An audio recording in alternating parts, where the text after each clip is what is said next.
안녕하십니까. 저는 디지털 헬스케어를 연구하고 있는 최윤섭이라고 합니다. 이 헬스케어 스타트업 인터뷰, 줄여서 헬스인이라는 시리즈를 유튜브에 연재를 하게 됐는데요.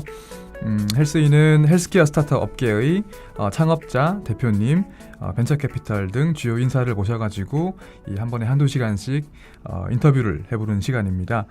평소에는 듣기 어려웠던 대표님의 철학이나 인생 이야기, 창업의 뒷이야기, 그리고 업계 동향 등을 들어볼 수 있는 시간이 될 것 같습니다. 한 달에 한 번 정도 진행을 할 예정인데요. 많이 부족하겠습니다만은 앞으로 많은 관심과 사랑을 부탁드리겠습니다. 제 소개부터 좀 드려야 될 것 같습니다. 저는 이 시리즈의 기획과 진행을 맡은 최윤섭이라고 하고요. 현재 디지털 헬스케어 파트너스 DHP의 대표, 그리고 최윤섭 디지털 헬스케어 연구소의 소장을 맡고 있습니다. 그리고 공동 진행자는 매번 여러 분들께서 번갈아 가시면서 저를 도와주실 것 같은데요. 오늘은 열라요라는 앱으로 유명한 헬스케어 스타트업의 모바일 닥터의 대표님이자 MBC 의학 전문기자 출신인 신재원 대표님께서 도움 주시겠습니다. 네, 대표님 소개 좀 해주실까요? 안녕하십니까. 모바일 닥터의 대표 신재원입니다. 상당히 책을 잘 읽으시네요. 제가 또 스타트업 대표 중에 방송국의 MC를 해봤던 사람 아니겠습니까? 네. 그래서 아마 제가 이 자리에 오게 된 것 같은데 최윤석 대표님을 좀 도와서 좀 이렇게 매끄럽게 좀 진행이 될 수 있도록 제가 한번 노력을 해보겠습니다. 이렇게 너무 읽으시면 안 됩니다. 네. 아니, 예전에 국어 선생님한테 많이 사랑을 받으셨을 것 같아요. 굉장히 책을 잘 읽으시는데 방송이니까 알겠습니다. 책을 읽지 말고 오늘 신 대표님만 믿고 가겠습니다. 네, 알겠습니다. 열심히 돕도록 하겠습니다. 예전에 인터뷰하셨던 실력을 좀 발휘해 주시면 좋을 것 같습니다. 네. 네, 그리고 오늘 주인공이신데요. 유전체 분석으로 희귀질환 진단하시는 3빌리언이라는 스타트업을 이끌고 계시는 금창원 대표님을 모셨습니다. 네, 박수. 네, 박수로 맞이하겠습니다. 네, 안녕하십니까. 3빌리언 대표를 맡고 있는 금창원이라고 합니다. 오늘 되게 불러주셔서 되게 감사하고 역사적인 헬스인의 1호 게스트가 돼서 되게 무한한 영광으로 생각하고 있습니다. 네, 저희가 이제 첫 번째로 누구를 모실지를 많이 고민을 했는데, 그나마 좀 잘 아는 분을 모시는 게 서로 편할 것 같아서 저희가 평소에 친하게 지내고 있는, 가깝게 지내고 있는 금창원 대표님을 모셨습니다. 그래서 아마 이 방송을 보시는 분 중에서 3빌리언을 아시는 분도 있으실 것 같고, 아마 처음 들으시는 분도 계실 텐데, 간단하게 3빌리언이 뭐 하는 회사인지 좀. 그 전에 좀 궁금한 게 3빌리온이잖아요. 빌리온이라는 건 이게 굉장히 큰 숫자란 말이죠. 이게 빌리온의 이 3빌리온 요게 좀 뜻이 있을 것 같아요. 네, 좀 설명을 해주시죠. 네. 그러니까 저희가 처음에 이제 시작할 때 저희는 이제 지놈 전체를 한 번에 읽어서 희귀질환을 검사하는 서비스를 이제 만드는 거를 타겟으로 했는데, 그래서 이제 자연스럽게 지놈 전체를 읽으니까 3빌리언이라는 이제 이름을 짓게 됐고요. 그게 30억 상이죠? 네, 맞습니다. 그래서 3빌리언이구나. 네, 맞습니다. 저 오늘 처음 알았습니다. 진짜요? 네, 처음 알았습니다. 30억 상이 있으니까 3빌리언이다. 네. 네. 이게 숨은 뜻은 이제 3빌리언 이제 달러까지 벌겠다. 상상하는 거고. 돈을 벌겠다. 빌리오네어가 되겠다. 유니콘이 되겠다. 그런 거죠. 네. 이번에 때 공교롭게도 이제 시리즈 A 투자가 3빌리언 원으로 이번에는 원. 그러시군요. 네. 이번에 30억 원. 네. 30억 원을 받으셨는데 이번에 원이지만 네. 다음에는 달러로. 네. 3빌리언 달러의 투자를 받는. 그렇군요. 네. 궁금증을 좀 제가 해결했습니다. 물론 다른 분들도 궁금하신 분 있을 거예요. 네.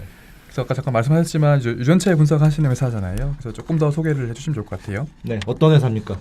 네, 저희는 이제 인간 게놈을 한 번에 다 읽어서, 인간 게놈이 이제 말씀드렸듯이 30억 개 DNA로 구성되어 있고요. 그다음에 이제 희귀 질환은 80%가 유전 질병입니다. 그래서 이제 희귀 질환을 컴프레hen시브하게 한 번에 유전자 검사로 서비스할 수 있는 유전자 검사 서비스를 제공하는 게 저희 3빌리언이 진행하고 있는 사업 방안입니다. 그런데 희귀 질환이 무지하게 많잖아요. 굉장히 많은 걸 한꺼번에 다 할 수 있다 이런 말씀이신가요? 네, 사실 이제 한꺼번에 알려져 있는 것들을 이제 한 번에 다 스크리닝을 할 수가 있게 되는 거고요. 그게 이제 저희. 그러면 몇 개 정도까지 지금 하실 수가 있는 건가요? 질병 개수가 이제 저희가 검사할 수 있는 질병 개수 계속 늘어나고 있긴 한데요. 지금 5,000개 정도 5,000개요? 할 수 있습니다. 네. 한꺼번에. 네. 대단합니다. 이거 뭐 우리끼리 자화자찬하는 거 아니고 진짜 네. 대단하지 않습니까? 한꺼번에 5,000개를 검사할 수 있다는 게 사실 5,000개라고 얘기를 하면 잘 못 믿으시는 분도 계실 것 같아요. 사실 뭐 테라노스 같은 예전에 네. 이 사기를 쳤던 기업들도 네. 있고 네, 맞습니다. 5,000개라는 숫자가 어떻게 나오게 된 건가요? 네. 그러니까 인간 게놈의 이제 유전자 개수가 한 2만 개 정도 됩니다. 그 2만 개 정도 중에서 이제 희귀질환 유전성 희귀질환으로 알려져 있는 질병이 한 지금까지 7,000개 정도 되고요. 알려진 그래서- 게요. 7,000개. 네, 네. 그래서 그 중에서 질병과 유전자의 상관관계가 알려진 게 저희가 검사하는 개수 딱 5,000개 정도가 됩니다. 그래서 그 5,000개를 저희가 그 알려진 유전자 안에서 문제가 될 수 있는 유전자 변이를 발견하고 발견된 변이를 이제 리포팅하는 게 이제 네. 희귀질환 검사의 기본적인 이제 플로우가 됩니다. 네. 5,000개나 되니까 사실 뭐 저도 뭐 의과대학에서 의학 공부를 한 사람이지만 희귀질환 500개 들어가도 다 못할 것 같거든요. 네. 500개도 다 모를 것 같은데 네. 5,000개라고 하니까 정말 알려지지 않은 정말 그런 병들이 정말 많이 있는 것 같습니다. 그 5,000개라고 하면은 예를 들면 전 파퓰레이션에서 몇 프로 정도가 전체 있을까요? 네, 전 인구의 8% 정도가 8%. 희귀질환 환자로 추산이 되고 8%? 있습니다. 굉장히 네. 많네요. 네. 오, 네. 그게 동양과 서양에 좀 차이가 있나요? 이런 희귀질환의 그 유병률이? 네, 유병률이 아무래도 이제 인종별로도 조금씩 이제 차이가 음. 있고요. 가장 뭐 아슈케나즈 유태인 같은 경우에는 희귀질환이 굉장히 이제 빈번하게 뭐 발병을 하는 집단이고 네. 동양인보다는 상대적으로 서양인, 그다음 중동, 중동은 이제 또 근친혼이 많기 때문에 중동 네. 같은 데는 또 이제 프리벌런스가 상대적으로 높습니다. 우리나라 같은 경우는 좀 어떻게 됩니까? 저도 사실 부끄럽습니다만 제가 희귀질환의 유병률을 제가 잘 모르겠습니다. 한국도 이제 뭐 전체적으로는 5% 정도로 추산은 되고 있습니다. 5% 정도. 네, 근데 이제 피부로 느끼시는 것보다는 훨씬 더 이게 많을 수가 있는 이유가 대부분의 이제 희귀질환 중에서 사실 대부분의 희귀질환은 그 생명에 지장을 주는 질병은 아니거든요. 네. 그래서 이제 우리 주변에서 아마 질병을 달고 사시는 분들이 계실 수도 있는데 모르고 그냥 평생을 건강하게 그러니까 사시는 분들. 5%럼 상당히 많은 거 아니겠습니까? 좀 그냥 그 시청자분들이 좀 쉽게 이해하기 위해서 그냥 좀 흔한 거 몇 개만 좀 얘기해 주세요. 어떤 병들이 있는지. 뭐 유전성 질병으로 들어오는 것들 중에서는 익히 알고 있을 만한 거는 파킨슨병. 파킨슨병. 네, 그렇죠. 네. 파킨슨병. 저희 그 외할머니께서도 파킨슨병에 앓으셨었거든요. 그게 이제 처음에 이제 앓게 되면 이제 이게 중내 흑질에 이제 문제가 생겨서 도파민 분비가 좀 잘 안 되는 그런 병이잖아요. 그래서 이 걸음걸이, 운동에 좀 문제가 생기고 손떨림 이런 게 생기고 그다음에 얼굴이 좀 이렇게 경직되는 마스크 페이스 뭐 이런 게 생기는 그런 질병으로 제가 알고 있습니다만 제가 신경과 의사는 아니기 때문에 네, 그 파킨슨병도 그럼 유전성 또 어떤 게 있습니까? 그다음 사실 이제 대부분의 희귀 질환들은 거의 익숙하지가 않을 수밖에 없는 게 네. 70% 정도까지의 희귀 질환은 대부분 이제 뭐 신생아나 인펀트 레벨에서 발생하는 질병들이거든요. 네. 그러다 보니까 이제 거기에 그 어릴 때 발병하는 질병들이 대부분 그 시리어스한 심텀들, 뭐 생명에 지장을 주는 네. 그런 심텀을 가지고 있는 질병들이 많고요. 그런 분들은 오래 산다거나 이런 분들이 아니기 때문에 상대적으로 이제 많이 알려지는 그런 질병들은 네. 네. 주위에서 좀 흔히 네. 보기가 네. 어려운. 네. 네. 네. 우리가 이제 태어나게 되면 그 신생아 그 희귀질환 유전체 검사를 몇 가지를 대표적인 걸 하잖아요. 우리가 스크리닝이라 그래서 거기서 이제 걸러지게 되면 이제 그 병의 발생을 알 수 있는 그런 병들인데 저는 궁금한 게 그 원래 창업을 하시기 전에는 어떤 일을 하셨었나요? 예, 저는 이번이 이제 두 번째 창업입니다. 두 번째. 네. 첫 번째 창업을 하고 뭐 정리가 됐고요. 네. 사실은 저도 네. 저 모바일 닥터가 두 번째 회사를 그렇죠. 네. 이게 잘 알고 있습니다.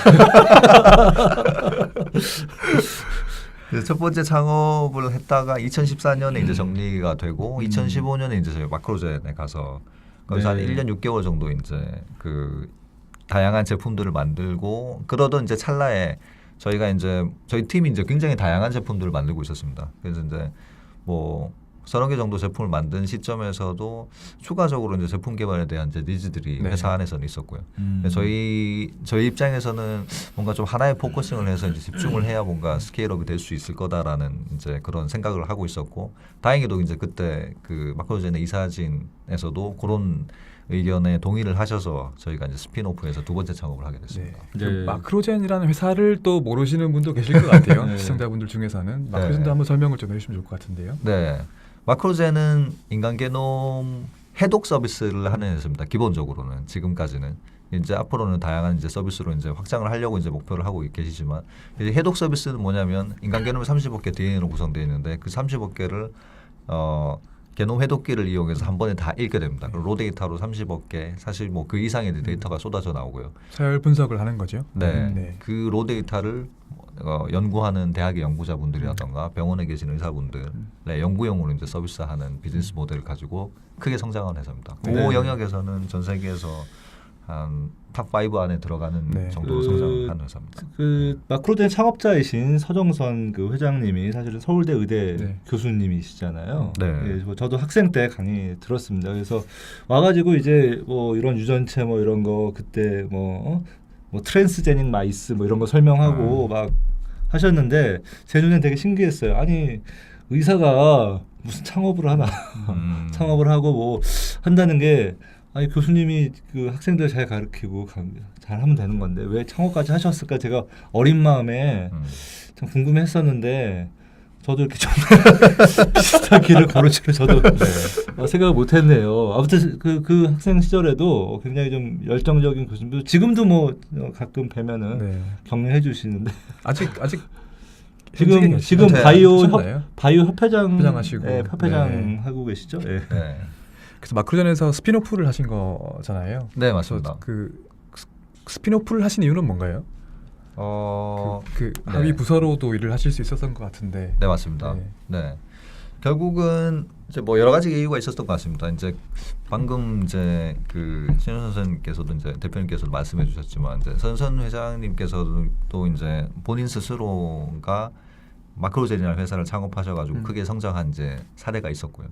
이제 이런 것들을 좀 한국의 바이오 창업계에 뭐 새로운 어떤 그런 스타트업들이 많이 나와서 다양한 비즈니스 모델을 네. 드라이브 해야 된다라는 생각을 많이 그 당시에 또 하고 계셨었고요.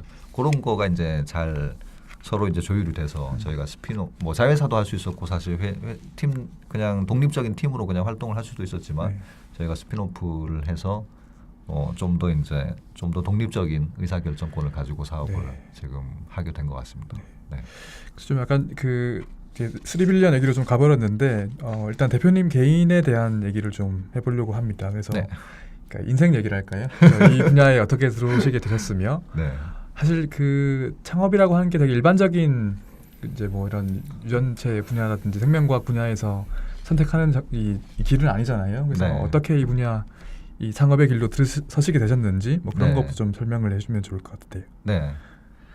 우선 직접적으로는 창업은 사실 저희가 첫 번째 창업할 때로 이제 돌아가 봐야 될 것 같은데요. 네, 그 몇 년인가요, 그게? 첫 번째 창업이 저희가 2012년입니다. 저랑 비슷하네. 제가 사실 김 대표님 처음 알게 된 게 이제 그 제프런스라고 하는 네. 제퍼런스. 네, 제프런스라는 회사를 어. 처음 창업하셔가지고 네. 제퍼런스도 이름이 되게 특이한데. 네. 레퍼런스 지노메 네. 레퍼런스. 제아노메 레퍼런스. 레퍼런스. 네, 네, 그렇군요. 네. 네. 그때 그게 역삼에 있었나요? 맞습니다. 사무실이 네. 그 되게 룸사롱 많은 거기로 제가 거기요? 한번 맞습니다. 찾아가서 사무실 있길래 되게 놀랐던 적이 있는데 어. 그때 세 분이서 작업을 하셔가지고 되게 네. 여전히 제 기억에는 그 시대를 앞서갔던 회사로 네. 제가 기억을 하고 있거든요, 사실. 네. 너무 그래서 앞서가면 안 되잖아요. 네, 그래서 결국엔 잘 안 되신 걸로 저는 이해하고 있는데. 그러면 그 제퍼런스는 어떤 서비스를 하는 회사였습니까? 제퍼런스는 저희가 처음에 창업하게 된 계기가 일단 저희는 사실 제퍼런스 그 같이 모였던 공동 창업자 3명이 창업을 하고 싶어 했었습니다. 그래서 이제 병특이 셋 다 이제 하고 있었고요. 병특이 이제 끝나가는 시점에서 그러면 이제 박사과정을 가는 게 가장 뭐 저희가 선택할 수 있는 가장 뭐 흔한 길이었고요. 근데 창업을 하고 싶었는데 창업을 마땅 한국에서 한다고 했을 때 비즈니스 모델은 저희가 그때 생각을 할 수가 없었습니다. 그래서 우선은 그러면 각자 갈 길을 가자. 근데 지금 이 팀이 깨지고 나면 나중에 같이 창업 못할 것 같다. 그래서 박사과정 유학을 가기 전에 먼저 저희가 법인을 만들어 놨습니다. 제퍼런스라는 법인을 먼저 만들어 놓고 그리고 이제 각자 이제 그 유학을 박사과정을 시작하게 된 거죠. 네. 네. 특이하네요. 네. 창업을 했으면 네. 칼을 뽑았으면 하든지 아니면 좀 미루든지. 예? 근데 창업을 하고 네. 갑자기 또 흩어지고 네. 아, 굉장히 특이합니다. 네. 그래서 저- 네. 네, 원격으로 일을 하셨던 거 아닌가요? 아닙니다. 그래서 처음에 이제 그렇게 하고 나서 이제 박사과정 가서는 뭐 창업은 조금 잊은 상태였죠. 근데 막상 이제 미국에 가니까 저희는 비즈니스 모델을 만들기 힘들다고 생각했던 이 영역에서 23andMe를 위시해서 굉장히 다양한 회사들이 그때 네. 창업해서 굉장히 크게 스케일업을 하고 있는 상태였습니다. 그래서 네. 저희가 판단하기에 우리가 못할 게 전혀 없다라는 그런 생각을 했고 네. 못할 건 없는데 네. 규제가 있겠죠. 그렇죠. 규제도 있고 여러 가지가 있었지만 그래서 이제 저희 과감하게 제 창업을 그때 하긴 본격적으로 하게 됐습니다. 2012년도면 23andMe가 굉장히 한창 폭발적으로 5년. 성장하던 네, 그때 한 10만 건 정도 네. 고객 수가 모였었습니다. 네. 폭발적으로 성장했는데 10만 건이었나요? 네, 5년 해서 10만 건이었어요. 그러면은 뭐 그때 뭐 한창 이제 이렇게 네, 떠오르기 그쵸. 시작하던 네. 때였던 막 것 시작 같아요. 시점이네요. 네. 10만 건이면. 네, 맞습니다. 네. 네. 2013년도에 100만 명이었나요? 그 100만 명이 한 2015년이었던 걸로. 네. 네. 네. 지금은 500만 명 달성했으니까 아니요. 네. 23andMe가. 네. 그래서 그때 23andMe 같은 산업이 커지는 걸 보고서 창업을 네. 그러면 그 뒤로, 트윈스트림에 네. 같이 그렇게 다이렉트 투 컨슈머 DTC 시장 제품을 출시하는 거였습니까? 그러면? 네, 저희도 그 컨슈머 시장을 타겟팅하는 유전자 아, 검사 서비스로 네네. 창업을 했었습니다. 네. 네. 그래서 뭐 솔루션을 만드셨을 거 아니에요. 네. 만들어가지고 그럼 이거를 팔아야 되는데 네.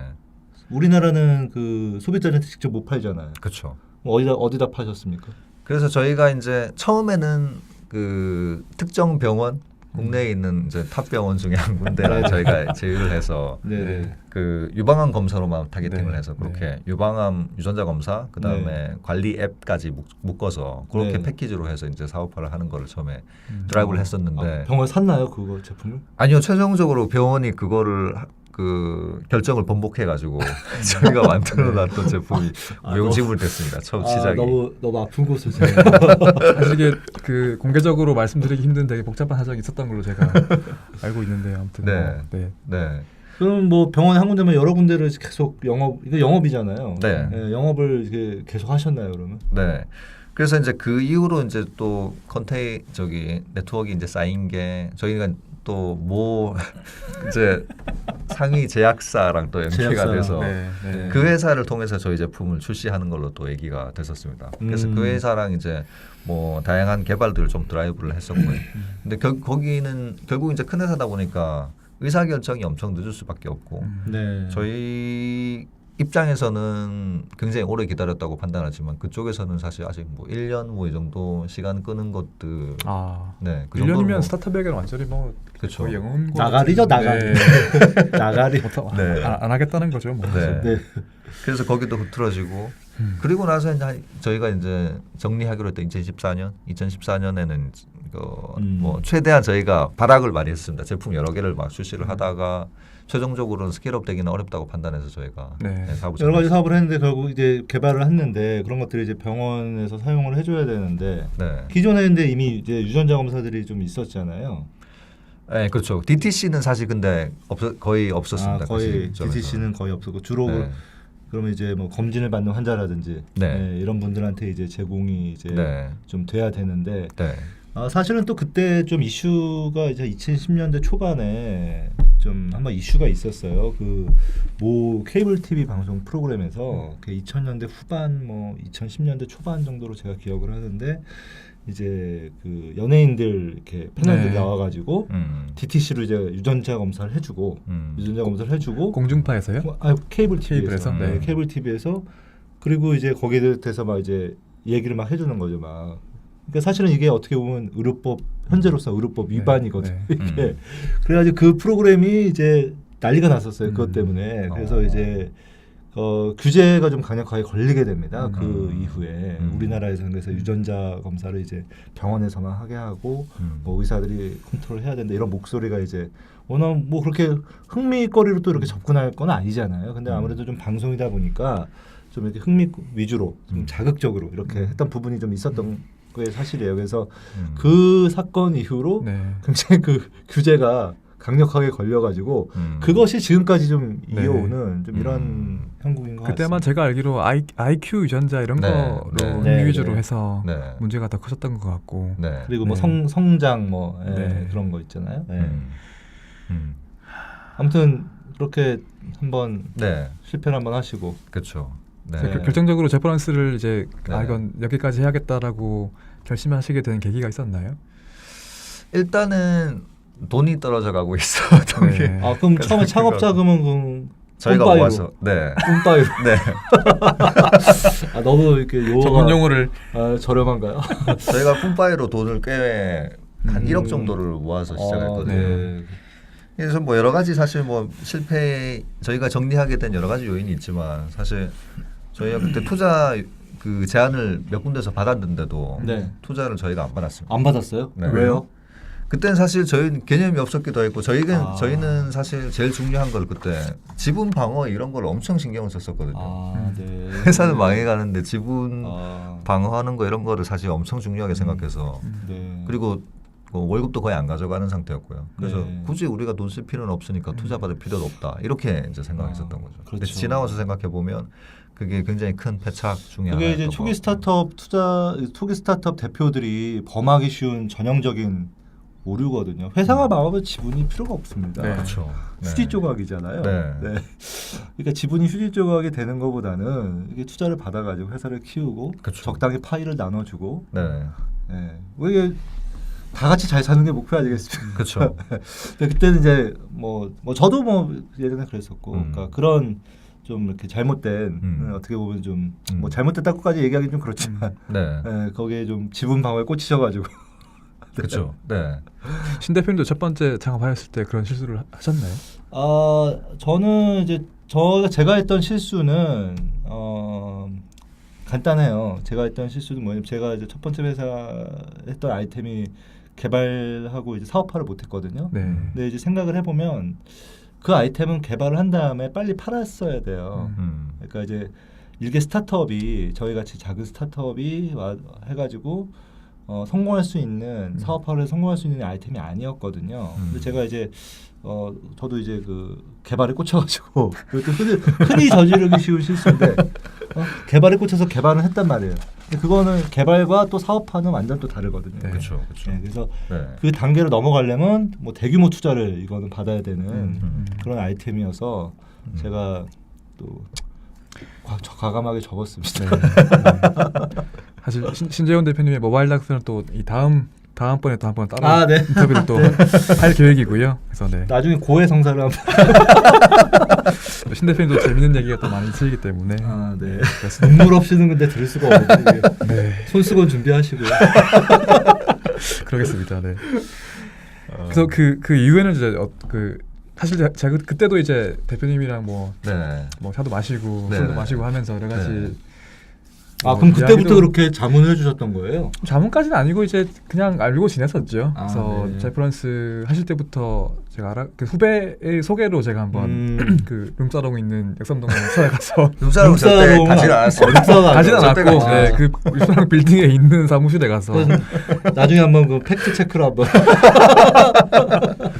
그때 이제 막 되게 작은 사무실이었는데 그때 파티 같은 것도 하셔가지고 이제 맞아요. 그때 네. 이제 저 네. 누구냐 신수영 교수님 그때 서울 아산병원에 계실 때 네네. 그때 신수영 교수님도 제가 처음 그때 뵀었고 다 그렇게 연결됐던 네. 그 인연이 있죠 사실은. 네. 소연님도 그때 이제 딱 KT로 옮기시는 시점. 제가 서울대병원에 있다가 KT로 옮길 때 아마 그 그쵸. 시점 정도였던 것 네. 같아요. 네. 그러면은 이제 회사를 접으면서 그때도 박사 과정이셨죠? 아니요 그때는 끝나? 네, 그때는 정리를 하고 정리를 네. 하고 그러면 그러고서 회사로 마크로젠이라는 회사로 들어가시게 된 건가요? 네 정리하고 나서 네. 그때만 제가 제 기억으로는 뭐 유학을 다시 미국에 가실지 아니면 실리콘밸리로 가서 창업을 하실지 그런 것들도 고민하셨던 그 얘기를 네. 했던 기억이 나거든요. 그래서 네. 근데 그런 옵션들 중에서 네. 마크로젠으로 가시게 된 계기는 뭐였나요? 일단은 스타트업 하면서 되게 좀 지쳐 있는 상태기도 했고요. 돈도 없었고 그래서 일단은 한 뭐 창업을 다시 하더라도 한 2년 정도는 그 회사에 들어가서 좀 일종의 제 생각으로는 일종의 휴식기를 좀 갖는 게 네. 필요하다라는 생각을 했었습니다. 회장님도 알고 계십니다. 좀 안정적인 곳에서 네. 이게 뭔가 저희가 이제 뜬구름 잡는 것보다 너무 하다 보니까 이게 좀 손에 잡히는 네. 피부에 좀 느껴지는 그런 것들을 좀 하고 싶다라는 생각을 그리고 했었어요. 제가 봤을 때는 네. 그 들어가신 게 진짜 잘 하신 게 사실은 또 그런 좀 큰 기업에 좀 들어가서 시스템이나 어떤 네. 사업적인 구조나 네. 시장의 생태계나 이런 것들을 조금 더 정확하게 볼 수가 있잖아요. 네. 뭐 그런 것들을 저는 충분히 네. 뭐 지금의 뭐 창업에 충분히 뭐 저는 도움이 됐다고 저는 생각을 합니다. 그래서 네. 사실 요즘 이제 뭐 청년 창업 그래가지고 무작정 창업하라 뭐 이런 얘기가 많은데 저는 그 반대하는 입장이거든요. 네, 저희가 이제 무작정 창업한 케이스 아니겠습니까? 무작정 일단 창업, 일단 창업 이거는 좀 저는 좀 지양했으면 좋겠다. 네. 그리고 아무것도 모르는 뭐 좀 대학생들 비하하는 건 아닙니다만은 좀 잘 모르는 그런 아직 그런 학생들이 창업을 해서 과연 얼만큼 또 성공을 하겠느냐. 회사에 들어가서 그 산업의 생태계 자기가 하고자 하는 어떤 그런 거에 대해서 몇 년 정도 배우는 시간이 저는 네. 필요하다고 저는 생각을 네. 해요. 그래서 그런 면에서 어떻게 보면 그때 마크로진 들어가신 게 저는 어떻게 잘 됐다. 신의 한 수였다. 그렇게 봅니다. 그렇죠. 스피노프 할 수 있는 기회는 어딜 가도 아마 없었을 거니까. 네. 네. 그리고 이제 사실은 저는 뭐 그런 거를 좀 높이 평가하는데 마크로젠이라는 회사 제가 뭐 회장님 안다고 제가 이런 얘기 말씀드리는 건 아니고 개인적으로 아시나요?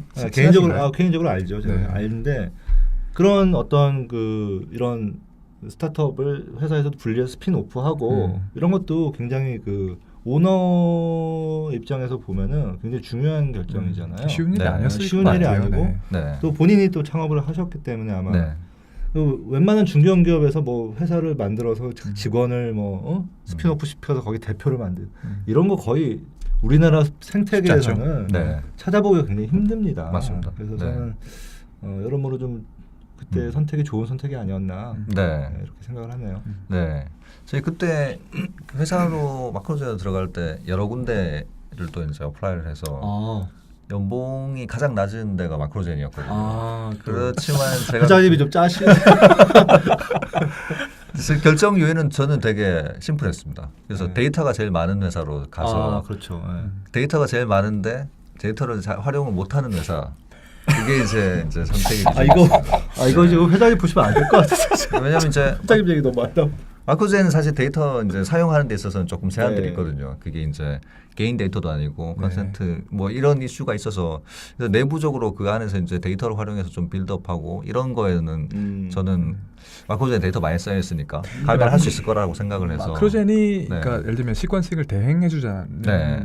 BM이잖아요. 네, 맞습니다. 근데 마크로젠이 데이터를 가지고 있나요? 네 가지고 있습니다. 그게 이제 몇 개월 지나고 나면 익스파이어가 되긴 하는데 사라지긴 하는데 그러니까 동의를 그 시퀀싱 해달라고 맡긴 데이터인데 네. 동의를 구하고 그걸 연구에 쓸 수 있다는 정도로 이해하면 될까요? 그 정도 플러스 사실 이제 2차 DB로 가공하는 정도의 수준에서는 네. 뭐 사실 구글도 앵그램 프로젝트 같은 거 해서 그 책들을 다 이제 그 스캔으로 다 읽은 다음에 전정하고 단어의 그 프리퀀시만 가지고 이제 DB 만들어서 활용하잖아요. 네. 이게 이제 법적으로 이제 그런 부분들을 피해간 부분들이 있는데 네. 마크로젠에서 활용하는 것도 그 정도라고 생각하시면 될 것 같습니다. 네네. 네. 그래서 마크로젠 가셔가지고 네. 어떤 일을 하셨나요?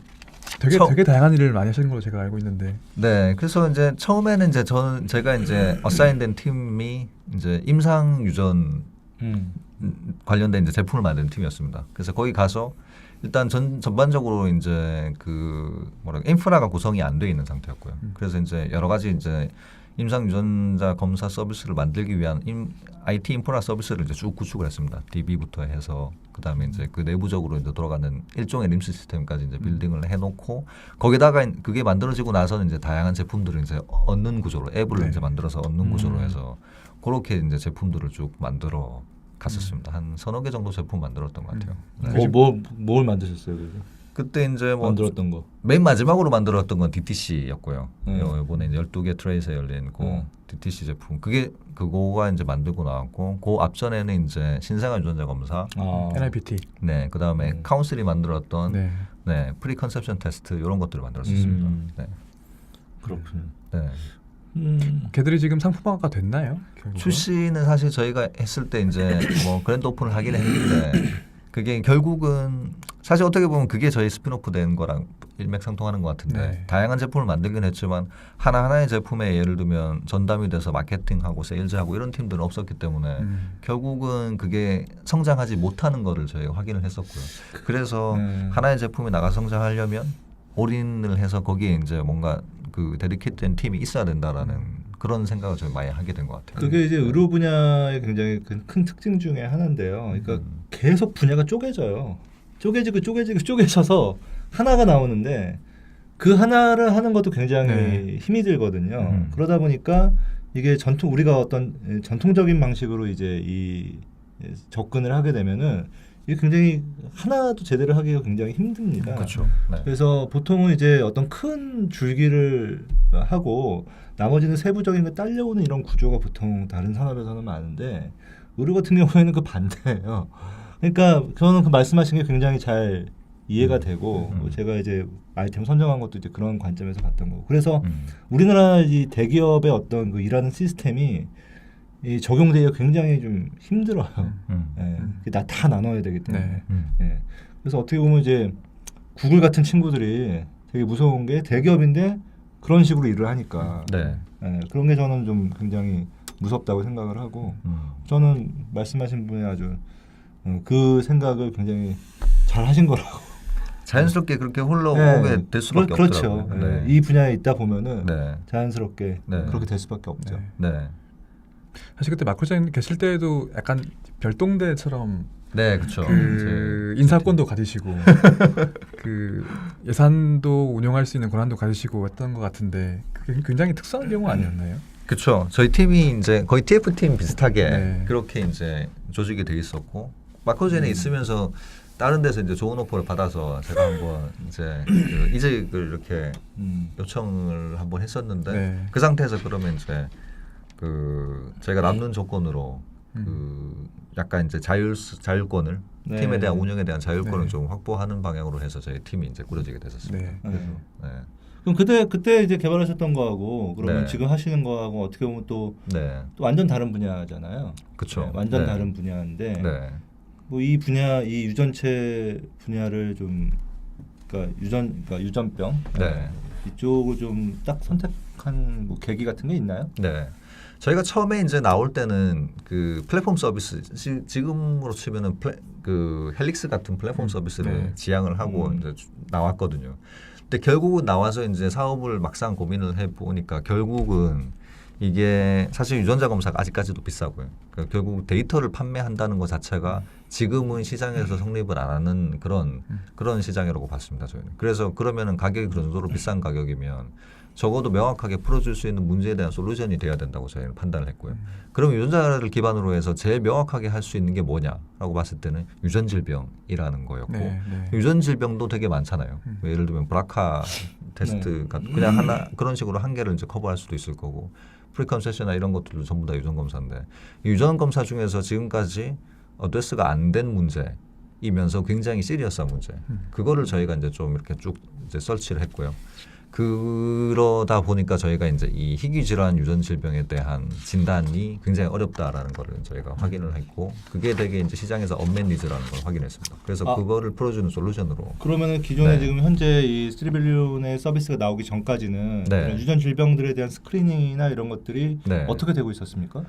일단 개개 주로 이제 미국 기준으로 본다면 병원 중심으로 이제 진행이 네. 됐었던 것 같아요. 홀지놈이나 홀엑솜을 읽어서 연구용 거의 이제 연구용 스크리닝 형태로 일괄적인 어떤 포맷의 제품이 있다기보다는 개념을 읽어서 그냥 뭐 일일이 찾아내는.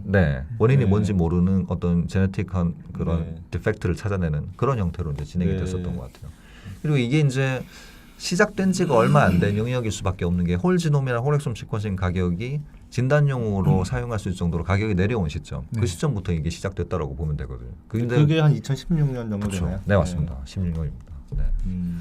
그래서 한 2년 정도 이제 돌아가는 시장이고 사실 아직까지는 시장이 크다라고 볼 수는 없습니다. 작년 한 해 추산된 걸 보면 3만 명 정도가 이 서비스를 받았거든요. 근데 앞으로 이제 한 5년 동안은 108배 정도 성장하는 걸로 지금 이제 예상이 나오고 있고요. 이 서비스라고 하시면 기존에 병원에서 유전체 분석해서 네. 개별적으로 네. 그 잡아내려고 하는 그런 정도. 그렇죠. 상세불명의 희귀질환 환자들에 네. 대한 요자검사 서비스. 네. 요거가 이제 향후 한 5년 정도 시점 지나면 연간 300만 명 정도가 서비스 받는 시장으로 이제 성장할 거로. 그 시장이 작았던 되고 이유가 네. 3빌리언처럼 어떤 네. 그 원 채널로 네. 그 언다이그노스된 그러니까 이 정체불명의 괴질을 앓고 있는 네. 환자들이 네. 한 번에 스크리닝 할 수 있는 서비스가 없었기 때문이라고도 볼 수 있지 않을까요?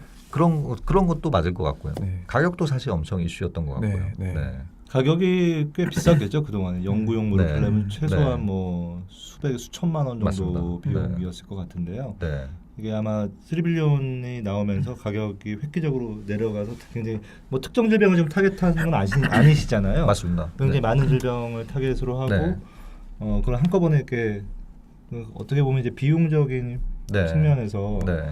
좀 메리트가 있을 것 같습니다. 의사 입장에서도 네. 답답하거든요. 네. 하고 싶은데 이 검사 검사 5개 하려고 했더니 네. 뭐 몇 천만 원 나온다. 맞습니다. 그럼 못 네. 하거든요. 이거는 네. 하고 싶지만 못 하고 네. 정말 명확하게 그 뭐 교과서에 나와 있는 그 자기 어떤 임상 경험에 이런 거 딱 맞는 질병들만 진단을 할 수 있는 거고 나머지 병은 사실은 의사도 답답하고 뭐 엄마도 부모도 답답하고 네. 뭐 이런 상황이 되는 거죠. 그쵸. 그래서 그 부분을 그 언맨 니즈를 해결해 줄 수 있기 네. 때문에 이제 이런 서비스가 저는 의미가 있다고 생각을 하는데 네.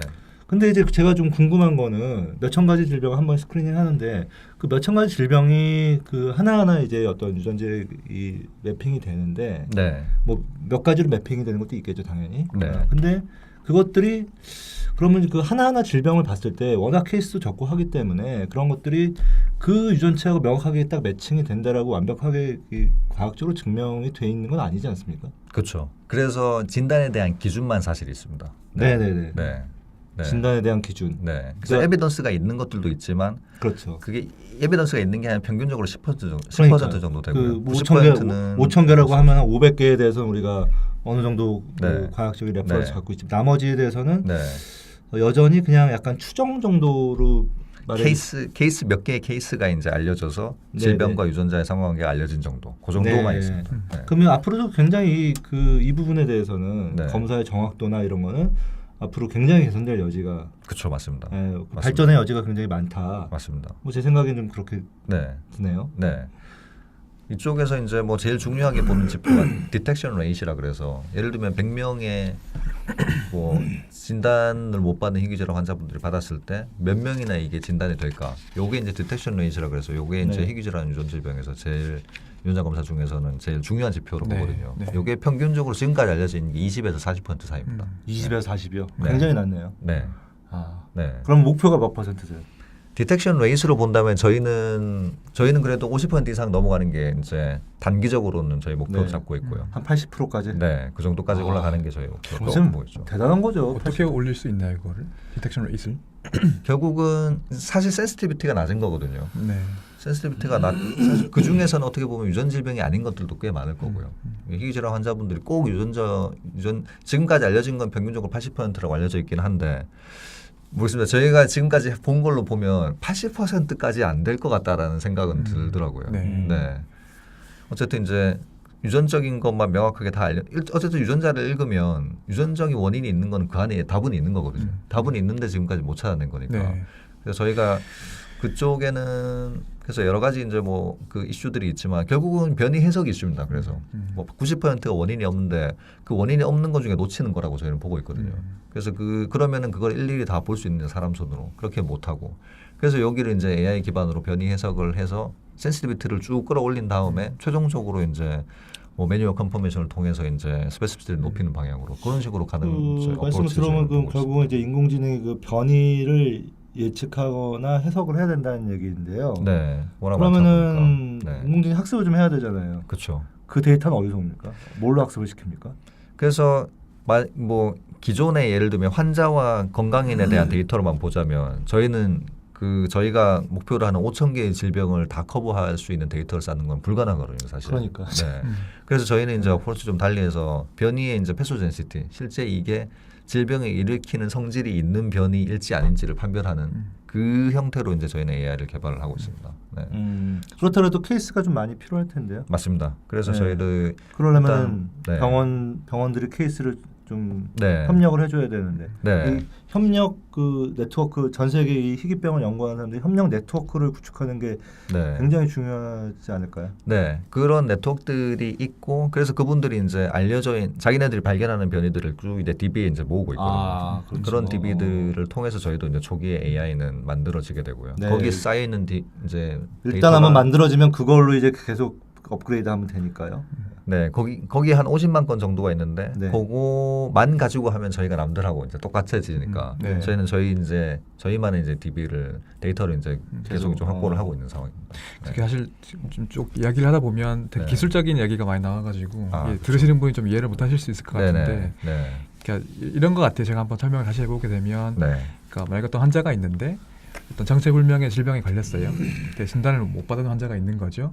그러면 이제 이게 유전 질병인 것 같은 의심이 드니까 이렇게 3빌리언의 서비스를 쓰게 되면 모든 유전 정보를 분석해가지고 어떤 몇 가지 변이가 나왔는데 그 변이가 뭐 특정 희귀 질환에 아주 잘 알려져 있는 변이일 수도 있고 아닐 수도 있는 거잖아요. 네. 그럼 이제 그게 잘 알려진 그 연관관계가 잘 알려진 변이이면 어떤 뭐 특정 질병에 대한 의심을 우리가 우선적으로 해볼 수 있는 것이고 그렇지 않은 경우에는 이렇게 변이는 있는데 이 변이가 어떤 질병인지 매칭이 안 될 경우 혹은 이제 애매할 경우에는 이게 인공지능 같은 걸 개발하셔가지고 네. 그 변이의 어떤 의미랄까 네. 이 질병과 매칭시키는 네. 방식을 개발하시겠다는 걸로 이해하면 되는 거죠. 제 생각에는 네. 그래서 최종 맞습니다. 결과물이 네. 어떤 증상 환자가 있다고 했을 때 한 가지 질병을 딱 명확하게 찝어주지 않아도 된다고 생각을 해요. 그러니까 임상 의사에게 한 두세 가지만 압축시켜서 야, 세 가지 중에 하나야. 이렇게만 해줘도 저는 굉장히 의미가 있다고 봅니다.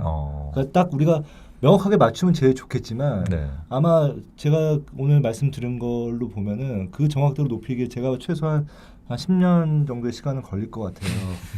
굉장히 많은 시간이 걸릴 것 같은데 네. 그 전 단계라도 예를 들어서 우리가 환자를 치료하거나 뭐 이런 임상 의사의 입장에서 보면은 한 세 가지로만 좁혀줘도 5천 개 중에 세 가지로만 좁혀줘도 너무 좋다는 거죠. 그러면 그걸 찾아보고 왜냐하면 그 5천 개의 질병 의사가 다 알 수도 없을 뿐더러 그렇죠. 그 세 개를 찝어줬을 때 이 중에 하나라고 했을 때 이 중에 하나의 확률이 95%야 라고만 해줘도 굉장히 유용한 서비스가 되고 그럼 그 또 질병을 또 의사가 그럼 세 개 중에 자기가 두 개나 아는데 하나 몰라. 그럼 이건 공부할 거 아니에요. 네. 공부하고 파고 네. 방법을 찾고 맞춰보고 환자를 훨씬 그 진단율이 지금보다 훨씬 지금처럼 네. 이렇게 답답해하는 상황에서 좀 벗어나서 네. 조금 이제 다른 패러다임이 저는 네. 생길 것 같습니다. 네. 이 서비스가 이제 진단을 내린다고 할 수 있을까요? 네. 아니면 저희는 일단은 진단 서비스입니다. 그러니까 네. 진단 의심이죠, 의심. 진단 그러니까 의심이고 최종 진단은 아니겠지만 딱 네. 하나의 질병을 네. 골라주진 않지만 저희는 진단 검사 서비스는 한 개를 골라줍니다. 한 개를 골라주는 네. 거예요. 네, 지금 네, 네. 제가 말씀드리는 거는 네. 이제 제 생각이에요. 제 네. 아이디어를 그냥 드리는 네, 네. 거고 네. 하나를 골라주지 않아도 세 개만 골라줘도 괜찮을 것 같아요. 그러면 훨씬 개발하는 입장에서는 훨씬 좀 그게 빨리 될 것 같다. 네. 그래서 저는 어떻게든지 좀 네. 환자를 좀 도와주고 싶은 마음에 제가 네. 아이디어를 드린 거고. 네. 그래서 거기서 보면 그 말씀해 주신 대로 그런 식으로 추려지거든요. 예를 네. 들면 세 개가 캔디데이트 모든 게 이네르턴스 패턴도 맞고 네. 패소제니시티도 맞고 모든 게 맞는데 최종적으로는 결국은 이제 의사분들이 거기서 한 발 더 나아가는 거는 진단으로 이제 할 때는 환자가 가지고 있는 심텀하고 그렇죠. 네. 질병하고 매치가 되느냐를 매치가 보는 거거든요. 되느냐. 그래서 거기에 대한 것들 저희가 이제 알고리즘으로 네. 그거까지도 저희가 커버를 해서 한 단계 더 레이어를 넘어서 이제 저희가 전달. 그렇게 되면 이제 기존에는 이제 예를 들어서 어떤 네. 특정 희귀 질병이라고도 전형적인 케이스를 보이는 경우가 예를 들어서 한 5-60%는 전형적인 케이스를 보인다고 했을 때 나머지 한 3-40%는 전형적인 케이스를 보이지 않고 마이너한 그쵸. 증상을 보인다든가 그렇죠. 이렇게 됐을 때 그 네. 질병을 이제 다시 한번 의심해 볼 수 그쵸, 있는 그쵸. 거죠. 그래서 네. 한 가지 질병도 여러 가지 그 아형이 나올 수가 있고 그쵸. 네, 네. 그래서 진단 체계 자체가 완전히 이제 바뀌어버리는 네. 이런 결과가 될 것 같습니다. 네. 내부적으로 의사가 그 출근 네. 시작하셨나요 이제? 아직 네. 출근 안 했습니다. 그 의사가 하는 역할은 뭘까요? 그 이제 네. 진단을 내리기 위해 가지고 네. 그 데이터를 분석하시는, 그러니까 최종적으로 네. 결정을 내리시는 그런 역할을 네. 하시는 건가요? 네. 그래서 최종적으로 검사 결과가 쭉 나왔을 때 최종적으로 이제 이 환자가 가지고 있는 증상과 네. 질병에서 나올 수 있는 증상을 이제 종합적으로 판단을 해서 이거는 진단으로 내릴 수 있다 없다를 판별하는 네. 그런 역할을 하시게 됩니다. 네. 네. 제가 또 하나 궁금한 거는 이 서비스를 이제 만드셨잖아요. 네. 이거를 사실은 인증이나 네. 또 임상 시험 같은 게 좀 필요한 건 아닌가요? 네, 그래서 이제 뭐 한국도 마찬가지고 미국도 마찬가지고 이런 유전자 검사에 관한 것들은 대개 이제 미국 같은 경우 클리아로 기반으로 해서 랩에 대한 인증으로 이게 대체가 이제 되거든요. 네네. 그래서 저희도 지금 단계에서는 일단은 저희는 랩을 안 가지는 걸로 결정을 했는데 뭐 나중에는 조금 저희가 이제 뭐 커버하는 샘플 숫자들이 많아지고 나면은 저희가 이제 직접 랩을 가지고 인증을 저희가 직접 이제 커버하는 형태로 가야 될 가능성도 있습니다. 뭐 현재는 이제 말씀하신 거 들어오면 주로 이제 네. 병원에서 이제 그 진료에 사용하는 네. 그런 이제 검사를 네. 말씀하신 것 같은데 네. 사실은 이런 거는 그 다이렉트 컨슈머 DTC 시장으로 나가 스크리닝 시장으로 나가야 좀 더 의미가 있는 거 아닌가요? 이게? 네, 그래서 저희가 사실 작년에는 미국에 있는 희귀질환 환자분들에 대한 DTC 서비스로 제품을 만들어서 베타 네. 테스트를 진행을 했었습니다. 아, 베타 테스트까지. 네. 그걸 하다 보니까 저희가 몇 가지 문제점을 사실 발견하게 된 거거든요. 아, 네. 결국은 이제 이게 이제 많은 분들이 좀 이런 DTC 검사에 대한 위험성을 얘기하는 것들 중에 하나인데 가장 대표적인 케이스가 될 것 같은데 저희가 거의 진단에 준하는 검사를 드리기 때문에 결과를 드리기 때문에 이분들은 그 결과를 가지고 환자분들이고요. 그래서 실제 주치의한테 가지고 가서 진단하고 처방하는데 직접 활용을 하시더라고요. 그런 케이스들이 몇 건이 나왔고 심지어 어떤 분들은 그 수술 일정까지 잡으신 분도 있어요. 네. 근데 이게 인터벤션 중간에 이제 전문가 인터벤션 없이 이제 이런 진단에 준하는 결과가 전달됐을 때 문제가 있다는 거 저희가 확실히 많이 느꼈고요. 어떤 문제가 있나요? 병원에 잘 가게 네. 하면 좋은 거 아닌가요? 그런데 이제 병원에 있는 예를 들면 의사분도 네. 여기에 대한 전문성이 없다고 하면 저희가 드린 결과를 그냥 고지고대로 이제 받아들여 버리시는 거거든요. 거기에 대한 뭔가 하나 더 걸릴 장치가 네. 현재로서는 네. 여러 가지 뭐 네. 제품이 없기 때문에 네. 그런 문제가 좀 네. 있을 수가 있겠네요. 저 미국의 환자분들인데 예를 들면은 UC 샌프란시스코에 자기 이제 주치의가 있었던 분들이 있는데 그분 같은 경우에는 엄청 이제 그 주치의 자체가 굉장히 전문가고 그래서 추가적인 뭐 리퀘스트 같은 것도 저희한테 이제 이메일로 네. 그 확인을 하고 진행을 했었는데 그보다 좀 더 낮은 레벨에 네. 있는 주치의가 있는 이제 환자분 같은 경우에는 그냥 그걸 받아들이시더라고요. 그냥. 사실 의사라고 해도 별다른 모두 의심 없이. 유전체 약을 다 네. 아는 네. 알지는 그렇죠. 못하니까요. 네. 네. 그리고 이제 그런 경우도 있을 것 같아요. DTC 시장으로 나가게 되면 전혀 아무런 증상이 없는 무증상. 네. 네. 무증상인 경우에 이게 발견됐단 말이죠. 그게 엄청 많이 나옵니다. 이게 사실 좀 곤란한 거예요. 네. 이거 네. 어떻게 해야 되냐? 이거 병원 네. 가서 뭘 해야 되냐? 네, 근데 여기에 대한 이제 사실 명확한 솔루션이나 맞습니다. 뭔가 프로세스가 현재로서는 없잖아요. 네. 네. 그게 사실 굉장히 어려운 부분인데 맞습니다. 예를 들어서 뭐 제가 지금 만들고 있는 저도 이제 인공지능으로 독감 진단하는 거 만들고 있지 않습니까? 이건 되게 쉬워요. 그냥 독감 의심되니까 병원 가라. 네. 그럼 병원 가서 검사하면 되거든요. 근데 이거는 유전체라 아무런 증상이 없고 그렇죠. 저는 이제 열 나는 애들 대상으로 하니까 증상이 있는 거잖아요. 근데 증상이 없는 무증상 환자들을 대상으로 유전자 검사를 했더니 뭔가 이건 희귀질병의 그 네. 이상 변이가 나왔는데 네. 얘를 어떻게 할 거냐 여기에 대해서 사실 네. 명확한 컨센서스도 아직 없는 가이드라인이나 이런 게 아직 정립되지 않죠. 그게. 그게 이제 중요한 유전자 같은 경우에는 인시덴트 파인딩 리포팅 하는 거 가이드라인이 나와 있고요. 근데 네. 나머지에 대해서는 리포팅 안 하는 걸로 혼란스러워. 이렇게- 굉장히 큰 그렇죠. 혼란이 생길 수가 있을 것 같아요. 그렇죠. 그게 DTC로 저 같은 경우에도 건강한 일반인데 저도 이제 검사를 해보면 네. 저희 뭐 걸 나왔나요? 네, 나옵니다. 불가다 신드롬이라고. 저도 꽤 있습니다. 네. 네. 평균적으로 저도 10개에서 저도 한번 해봐야 되겠네.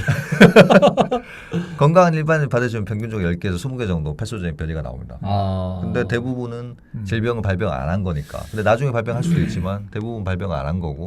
근데 그게 그 일정한 기준이 있지 않나요? 그 리포팅하는 거에 대해서? 인시덴트 파인딩은 기준이 있고요. 네네. 근데 이제 사실 자, 이거를 인시덴탈 파인딩도 아. 먼저 한번 설명을. 네, 인시덴탈 우연히 발견된. 네, 우연히 네. 그 검사 질병, 우연히 심각한 발견된. 질병에 대해 가지고 네. 우연히 발견. 그쵸. 그 질병, 그러니까 고유전자를 원래 검사하려고 했던 건 아니지만 아닌데, 네. 우리 전체 다 읽어보니까 네. 되게 심각한 질병에 대해 뭔가 나온 거죠. 네. 그런 레포트를 해야 된다는 기준이 있고. 그렇죠. DTC 네. 같은 경우에 네. DTC는 아니긴 하지만, 네. 네. 그래서 네. 그런 것들이 좀 제 네. 생각에는 그 전문가 그룹들과 좀 협의를 하셔서 네. 네. 그 부분을 어떻게 할지가 저는 굉장히 흥미롭거든요. 네. 이게 이제 DTC 시장으로 나오면 그리고 이제 이게 나오면 이제 사실은 여러 가지 그 다른 분야에 있는 계신 분들이 걱정하는 윤리적인 문제도 네. 사실은 그러니까요. 좀 네. 발생할 가능성이 있고 네. 그렇게 되면 누구는 뭐 변이를 3개 가졌는데 누구는 뭐 20개 가졌다.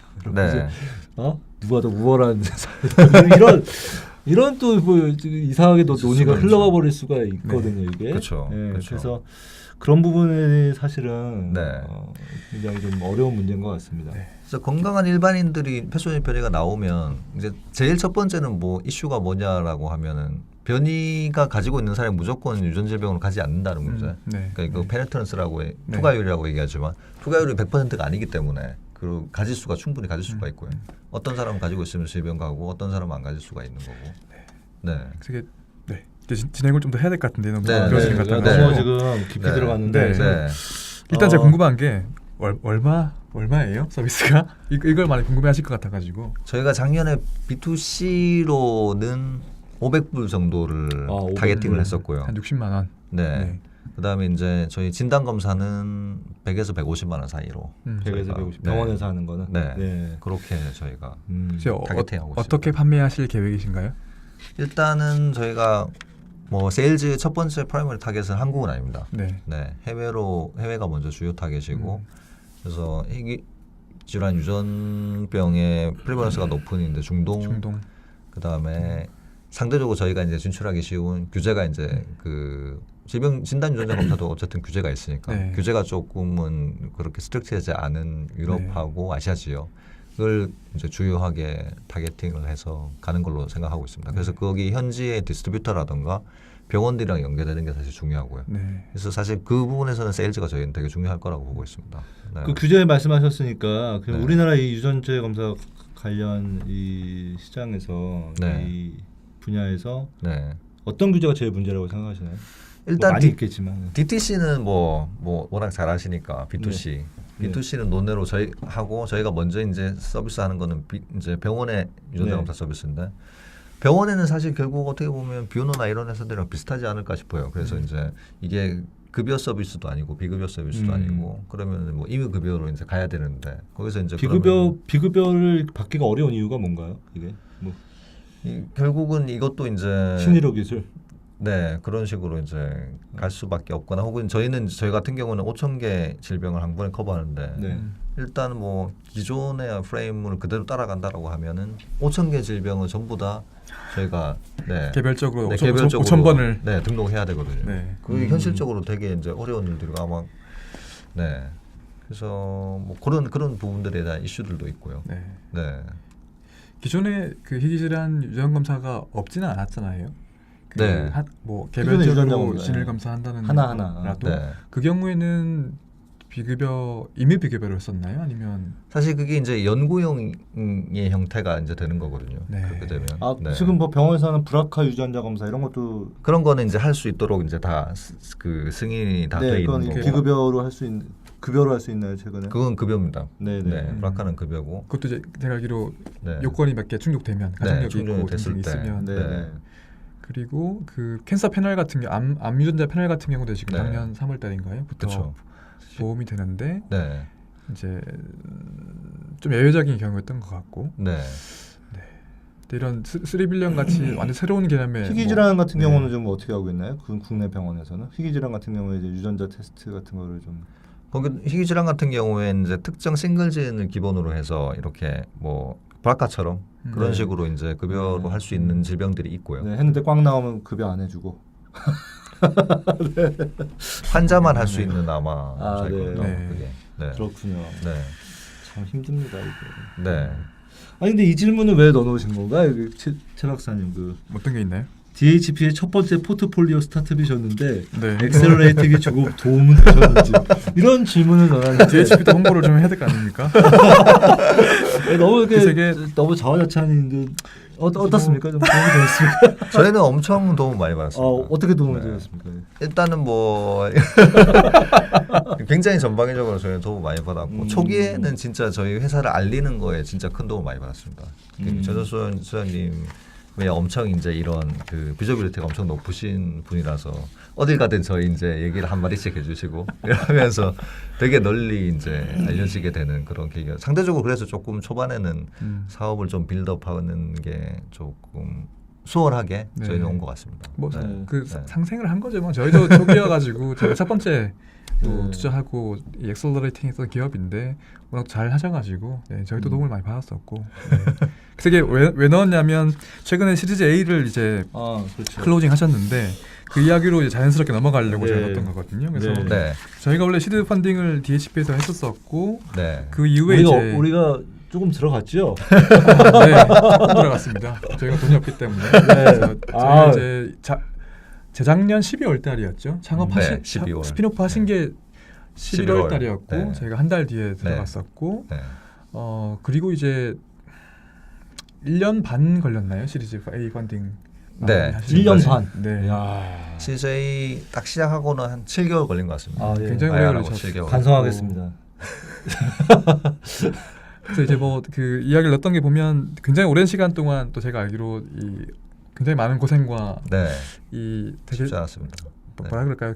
다른 창업자분들이 잘 안 겪으시는 일들까지 많이 겪으시면서 네, 네. 어렵게 펀딩을 성공하셨는데 그 네. 이야기도 좀 들으면 네. 후배 창업가분들이라든지 저는 네. 지금 굉장히 맡아서. 지금 네. 투자에 어려움을 겪고 있는데 대표님도 들으시면 좋을 것 제가 같아요. 좀 네. 잘 배워야 될 것 같습니다. 이게 좀 그렇게 오래 걸리잖아요. 네. 이게 좀 어려우셨던 이유를 좀 말씀해 주시면 제가 좀 참고하도록 하겠습니다.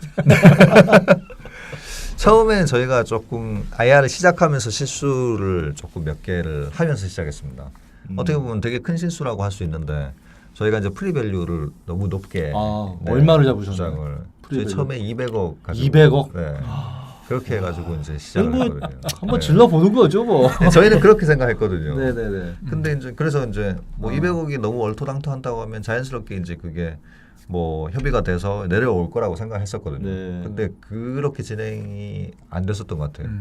너무 네, 헉 하는 거죠. 네, 네, 투자 입장에서 네, 200억의 밸류로 들어가면 과연 엑시트를 얼마로 해야 네. 내가 먹을 게 있을까? 네, 이런 걸 기본적으로 생각하게 되는데 네, 보통 한 50배 정도는 보지 않습니까? 보통 뭐 10X를 보시니까 이제 프리세일이면 네, 200억 하면 2천억이 돼야겠죠. 아니 네. 10배 이 시리즈 A 들어간 사람이 10배 보고 안 들어갑니다. 아유, 예, 제가 네. 봤을 때는 한 200억 받았으면은 1조를 만들어 줘야 만족을 하거든요. 근데 딱 이런 말씀을 하신 분들이 그러신가요? 아, 그래요? 많았습니다. 네. 아, 그래요? 그 벤처 어. 캐피탈리스트 분들이 네네. 네. 네. 벤처캐피탈 최종 이제 그 결정하는 의사결정권자인 네. 이제 뭐 BC 이제 대표님 같은 경우에 딱 같은 말씀하셨거든요. 네, 제가 봤을 때 시리즈 A면 50배. 네, 시리즈에 들어가면서 조 단위로 간다라는 그래도 이제 그림이 안 그려지면 네. 투자를 안 한다라고 말씀. 굉장히 중요한 부분 같아요. 말씀하신 네. 게. 네. 네. 그래서 그런 스케일업이 잘 될 수 있다라는 그림을 그려서 보여주는 게 되게 맞아요. 중요한 포인트인 네. 것 같더라고요. 네. 네. 그렇게 어렵습니다. 근데 저도 네. 스케일업이라는 게 네. 이게 사실 뭐 시장도 봐야 되고 아직 열리지 않은 시장, 특히 아직 열리지 않은 시장 같은 경우에는 네. 사실 뭐 그냥 된다고 얘기할 수도 있어요. 근데 네, 또 네. 우리가 하다 보면은 네. 저 네. 마음 한 구석에 찔리잖아요. 네. 아, 이렇게 될까요? 그래서 그 숫자를 네. 막 던지기가 좀 힘든 것 같아요. 저도 네. 저도 뭐 제 모바일 닥터 1조 간다 얘기하고 싶지만 네. 그게 사실은 네. 어렵습니다. 네. 저는 내심 1조는 뭐한 5천억은 간다 이렇게 생각하고 있는데 네. 1조는 얘기 차 못하겠더라고요. 그래서 그래서 이게- 안 되나 봐요. 1조 하다가 딱 그 얘기하고 그림을 딱 보여줘야 되는데 그걸 못 네. 보여주니까 네. 어려운 것 같습니다. 네. 그래서 초기에 VC가 턴다운한 이후에 네. 여기서 쓰신 게 이제 그 네. 모든 VC들이 투자를 결정하지 못하게 발목을 잡았다 이렇게 하셨는데 네, 좀 그렇게 된 것 같아요. 네. 아, 처음에 그렇죠. 거절 당하니까 다른 데도 이제 네. 네. 뭔가 이유가 있겠지 이렇게 네. 하면서. 처음에 이제 턴다운 하신 데가 이제 큰 BC들이다 보니까 네. 저기가 안 하면 우리도 자신 없다. 아, 이렇게 이제 네. 자연스럽게 그렇게 흘러갔던 것 같아요. 사실 그건 아닌데 말이죠. 한국에 보면 뭐 3빌리언도 그랬었고 다른 네. 기업들을 봐도 다들 사실 비슷한 것 모바일락도 그렇고 네. 그 리드 투자자를 구하기가 굉장히 힘들었던 경우들이 많이 있는 것 같아서. 네, 그렇죠. 그런 부분들이 그리고 힘들게 이게 간 굉장히 계기가 새로운 된 분 것 제가 봤을 땐 같고. 그런 거보다 새로운 네. 새로운 분야고 사실은 그냥 이게 사실은 VC들이 뭐 이 업의 이 분야에 대한 깊은 이해를 갖고 하는 건 아니잖아요. 사실 뭐 시리즈 A 이런 것도 사실 회사의 뭐 매출을 보고 하는 것도 아니고 네. 그리고 이 성장 가능성을 보고 네. 대표를 보고 이제 투자를 하는 건데 사실은 이 시장 자체가 이제 오늘 뭐 여러 가지 얘기가 나왔습니다만은 굉장히 새로운 시장이고 이게 과연 뭐 기존 시스템에 들어가서 또는 기존 시스템을 뭐 깨서 뭔가 작동을 할 거냐 네. 이런 거에 대해서 사실은 그 누구도 확신하기 저는 뭐 대표도 확신하기 힘들다고 생각해요. 대표도 그쵸. 그냥 확실하게 네. 주문하는 거지. 네. 대표도 그냥 된다 그냥 자기 체면을 자기 거는 체면을 거죠. 걸고 네. 사는 거지. 사실 그게 제3자가 네. 그거를 이해해주기는 굉장히 힘들다고 보고 네. 그래서 네. 저는 그런 부분이 좀 네. 가장 어려움 겪고 있었던 부분이라고 생각하고 저도 뭐 똑같이 그런 어려움을 겪고 있기 때문에 네. 잘 이해가 됩니다 저는. 네. 결과적으로 투자를 어디 하셨나요? 그래서 이제 산업은행이 이제 리드 역할을 해줬고요. 네네. 그 다음에 이제 그 JW Asset이라는 데가 들어갔고, 그 다음에 이제 웰스 인베스트먼트 이렇게 세 군데가 들어갔습니다. 그래서 네. 30억, 네. 3빌리언. 네, 3빌리언 원으로. 예, 네, 부럽습니다. 그래서 그래서 그 최종 밸류가 어떻게 됐어요? 최종 밸류. 오픈해도 괜찮으신가요? 최종 밸류 오픈 비밀입니까? 네, 저희 약간 지금 좀 비밀로 지금은 하고 있습니다. 비밀. 오케이 네. 알겠습니다. 30억 투자 받았으니까 네. 뭐 대략 이 업계 네. 룰에 네. 의하면 그쵸, 대략 그쵸. 뭐 생각을 해보시면 그렇죠. 나올 것 같습니다.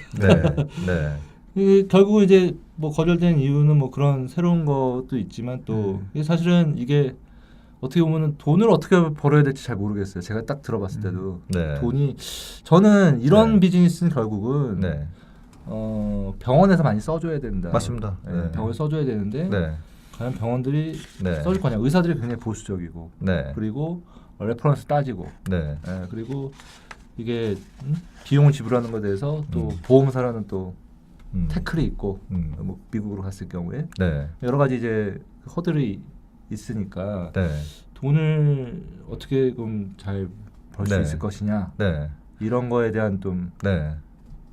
팀에 사실 뭐 영업을 따로 전담하시는 분이 있습니까? 그 원래 이제 공동 창업자 중에 한 분이 그거를 전담하시는 분이었는데 최근 퇴사를 하셨어요. 그래서 저희가 새로 구하고 있습니다. 네. 네.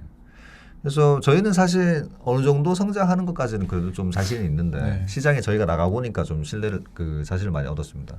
기존에 나와 있던 뭐 지금도 사실 어베일able 제품이 없지는 않거든요. 근데 그런 제품들의 퀄리티가 엄청나게 떨어지고 네. 그 지금 오도에서 활용하시는 의사분들도 만족스러워하지 않으시거든요. 근데 저희가 이제 지금 병원 샘플을 받아서 이제 연구용으로 지금 리포팅을 하는 작업을 한 100건 정도 이미 진행을 했고요. 네. 하고 있는데 뭐 경쟁 우위가 워낙 뚜렷하게 보이고 그리고 이제 숫자들이 저희가 한국만 해도 저희가 생각한 것보다는 숫자가 훨씬 더 크더라고요. 네. 그래서 어느 정도까지 성장하는 거는 저희는 그래도 쉽게 갈 수 있지 않을까라는 생각이 쉽진 않겠지만 뭐 제가 봤을 때는 1년에 한 10만 명 정도 하는 건 문제 없지 않을까. 10만 명이면 저희가 대성공입니다. 그런가요? 10,000명이면 저희가 연매출 한 100억 정도 되거든요. 네. 저는 10만 명은 문제 없다고 천억이 생각해요. 나오겠네요 매출이. 10만 명 하시면. 10만 명은 문제. 1,000달러니까 네. 1,000달러니까 10만 명 하면 1억 달러잖아요. 네. 그 정도 매출이면은 뭐 저희도 그 정도는 난 부럽지 않게. 네. 그 정도는 갈 수 있지 않을까 생각하는 게. 제가 봐도 10만 명은 충분히 향후 한 5년 내에 충분히 갈 수 있을 것 같습니다. 네. 이렇게 투자를 결정한 VC와 네. 투자를 하지 않기로 결정하신 VC는 그런 거 방금 말씀하신 거에 대한 이 네. 의견차가 있었던 것 같은데. 네, 맞습니다. 거의 다 나온 얘기인 것 같아요. 사실. 그거에 성장성과. 동감하냐 못하냐의 차이였던 네. 걸까요? 네, 거의 그랬던 것 같아요. 네. 네. 제가 들었던 다른 이제 VC에 이렇게 들었던 피드백도 이게 시장이 열리긴 열릴 텐데 분명히 네. 그러니까 지금이냐에 음. 대한 이제 확신이 없었다는 뭐 그런 네. 피드백도 있었던 것 같고요. 네. 그래서 보시는 관점들이 다 다르다 보니까 예를 들면 이제 저희가 앞으로 시리즈 A를 준비하는 회사에 이렇게 하는 게 좋겠다라고 얘기하는 게 애매하더라고요. 예를 들면 아까도 이제 신조원 대표님께서 말씀해 주셨듯이 어떤 VC는 1조 원 가는 그림을 좋아하고요. 어떤 VC는 현실적인 걸 또 좋아하거든요. 네, 맞아요. 이러다 보니까 이게 어느 장단에 맞춰야 될지 네. 모르겠어요. 저도. 네. 저도 되게- 그래서 막 이것저것 다 하는데. 그런 부분들이 되게 애매하더라고요. 저도 지금 제가 하는 거 네. 국내에서 뭐 100억, 200억 개발하는 거 되면 만약에 성공하면 100억, 200억 매출할 수 있거든요. 네. 뭐 순위 100억은 낼 수 있단 말이에요. 음. 순위 100억 내는 회사 우리나라 코스닥에 몇 개나 있습니까? 그렇죠. 뭐 이 정도면 사실 충분히 네. 그리면 되는데 네. 이게 될 거냐?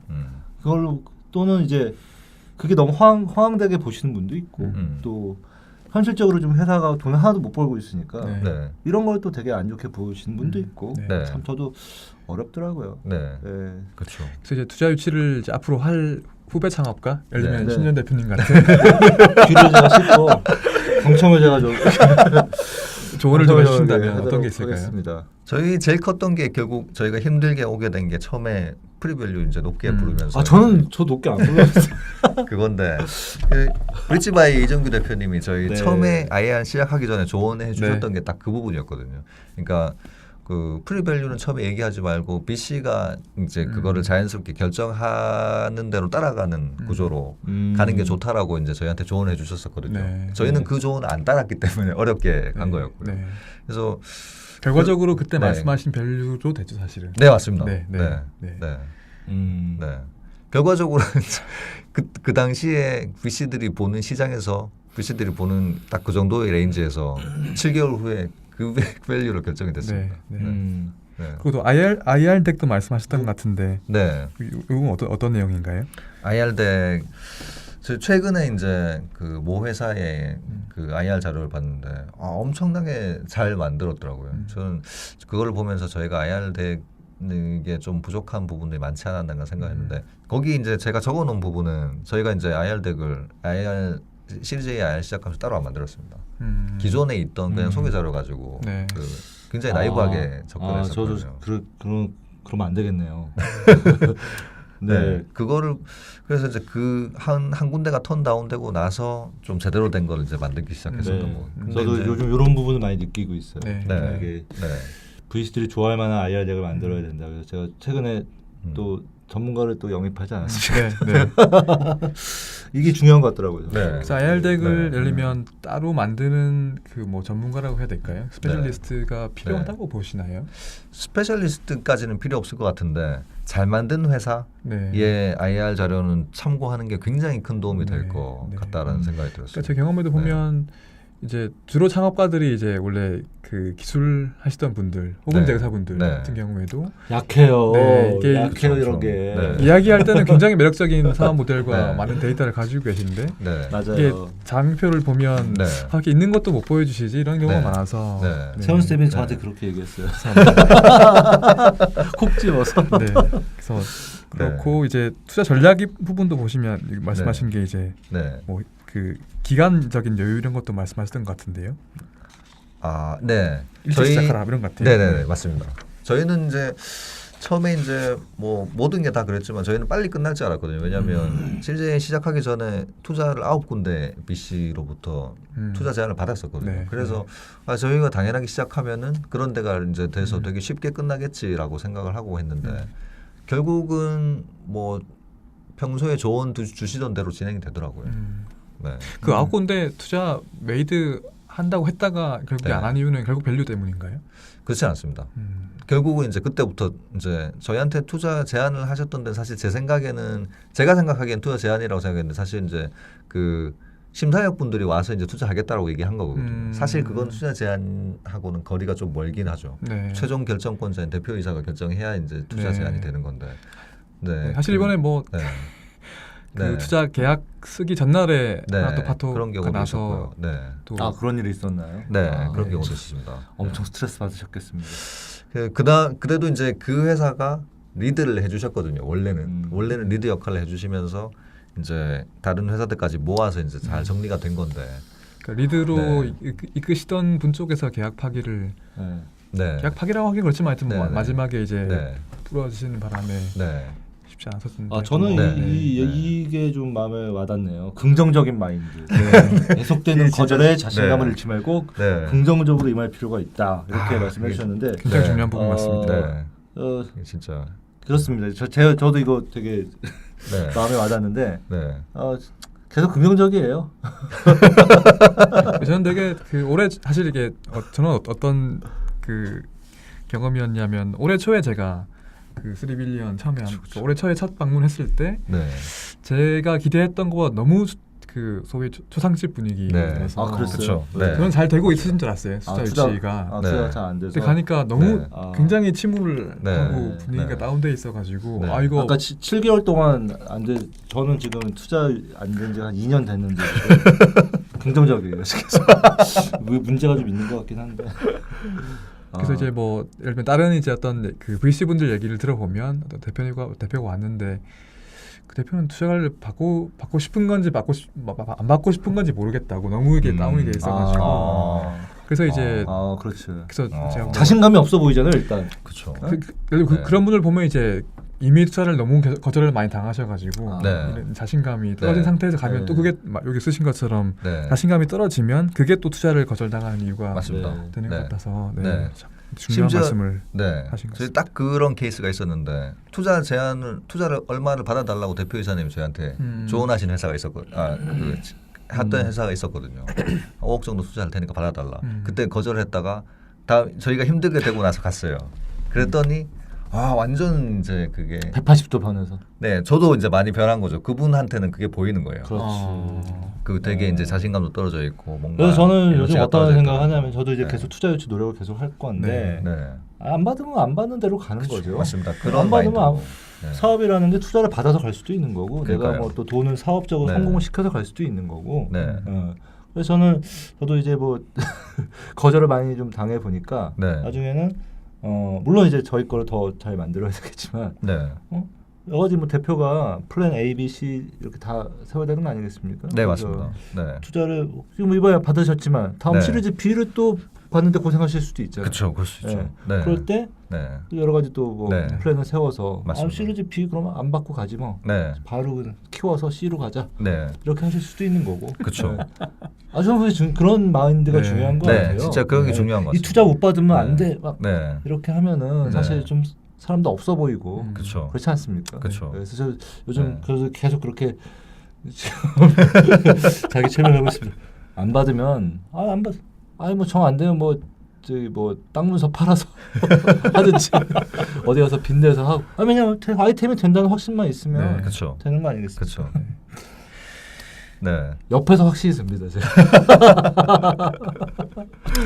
자 이게 저희가 사실 스튜디오를 빌리는 게 얼마 안 남아가지고요. 그럼 네. 마무리를 좀 네. 해야 될 것 마무리를 해야 될 같은데요. 것 같아요. 네. 일단 이제 그 앞으로의 포부라고 할까요? 뭐 계획 네. 같은 것들 좀 네. 말씀해 주시면 좋을 것 같습니다. 시청자분들에게 네. 네. 또 이제 시리즈 B로 이제 네. 투자를 또 하실 벤처 캐피털리스트 분들도 미리 보고 계신다는 느낌으로. 네. 네. 저희가 이제 결국은 그러면 이제 시리즈 A 단계에서 뭘 할까를 말씀드리면 네. 딱 저희 포부가 될 것 같아요. 이번 라운드는 사실 저희가 아까도 이제 신종 대표님 말씀해 주셨지만 의약 제품은 사실 시장의 신뢰도 쌓는 작업이 되게 이제 중요하거든요. 저희도 이제 이번 A 라운드는 테크를 데벨롭하면서 시장의 신뢰도를 쌓는 작업을 하는 게 저희 주요 마일스톤입니다. 네. 세일즈는 두 번째가 저희 레퍼런스를 목표고요. 만드는. 네. 그래서 이제 데이터를 많이 모으고 그다음 병원들이랑 지금 저희가 이제 그 협력 연구들 다양하게 진행하고 있거든요. 그래서 이제 샘플도 많이 모으고 밸리데이션 네. 페이퍼들을 쭉 출간하고 AI도 이제 특허도 걸고 페이퍼도 네. 출간하고 이런 작업들을 이제 향후 1년 동안 최대한 저희가 빠르게 진행을 하고 1년 후 정도 시점에 됐을 때 저희가 시리즈 B를 그러니까 로켓 발사에 준비를 하는 거죠, 쉽게 얘기하면. 네, 네. 로켓 발사의 제반 여건들을 마련하고 네, 네트워크를 쌓고 네. 준비를 하고 네. 사전 영업을 다 하고 네 맞습니다. 여기까지죠. 네 맞습니다. 네. 그리고 뭐 한 300만 명 정도로 이제 성장할 거라고 되는 시장에서 사실 300만 명 중에 10만 명 아까 말씀해 주셨듯이 10만 명 30분의 1 정도 시장만 잡아도 저희는 굉장히 크게 성장하는 거라서 네. 그 정도까지는 그래도 갈 수 있지 않을까 네. 그런 요즘 자신감을 좀 가지고 있습니다. 제가 보기에도 충분히 네. 그 정도까지는 될 것 같습니다. 네. 그리고 이제 필요하신 거 제가 네. 미리 여쭤봤는데 세 가지 네. 말씀해 주셨어요. 인재를 구한다. 아, 네. 그리고 규제를 풀어달라. 그리고 투자처를 찾고 있다. 세 벌써, 가지거든요. 벌써 사실 이제 또 시리즈 B 시작을 하죠. 네. 지금부터 시작하셔야죠. 네. 돈 있을 때. 그렇죠? 네. 인재는 네. 지금 어떤 분을 구하시고 계신가요? 일단 이제 저희가 MD 분이 조인하시긴 하지만 그 메디컬 제네틱스 팀을 이제 리드해 주실 경험 있는 유전자 의사분, 좀 전공하신. 네. 그 MD 분을 한 분 채용을 저희가 이제 주요하게 지금 채용을 하고 있습니다. 네. 그리고 세일즈 리드를 해주실 분도 저희가 채용을 하고 있고요. 네. 그리고 규제를 풀어달라. 뭐 이건 뭡니까 이건? 그 우리나라 얘기인가요? 네. 이게 아니면 규제는 규제와 관련해서는 저희와 관련해서는 결국 이제 근데 어차피 한국에서는 일단 안 하시는 거 아닌가? 맞습니다. 그렇긴 하지만 이제 네. 롱텀으로 봤을 때 시장에 이제 시장에서 필요한 것들은 의료기기 허가나 그다음에 신용기기로 승인받고 이게 이제 실제로 돈을 내고 그 활용할 수 있는 그 전체적인 플로우가 되게 좀 유연해져야 될 것 같다라는 생각을 많이 하고 있고요. 뭐 최근에 뭐 문재인 대통령이 이제 네. 헬스케어 분당의 혁신센터 거기 가셔가지고 말하신 게 있죠. 뭐 그렇게 좀 당분간 분위기가 조금은 좋아지지 않을까. 그래서 그렇게 생각을 합니다. 그 정도만 좀 풀린다고 해도 말씀하셨던 거 정도만 이제 구해낸다고 할지라도 시장은 엄청 좋아질 것 같다는 생각. FDA가 보면 굉장히 지금 전향적으로 가고 있잖아요. 그 유전자 분석 DTC의 경우에도 지금 뭐 프리설트 그 비슷하게 가고 있으니까요. 그렇죠. 그리고 마지막으로 그러면 그 우리 시청자분들에게 하시고 싶은 말씀 있으면 마지막으로 짧게 한 마디만 좀 하시죠. 시청자분들에게 저희 이제 그 열심히 노력해서 성장하는 모습 이제 보여드리고 그다음에 이제 뭐 기대에 부응하는 회사가 되도록 노력하겠습니다. 아니면 3빌리언이 궁극적으로 목표로 하시는 바 뭐 이런 것들. 그렇죠. 비전이 무엇인가? 비전.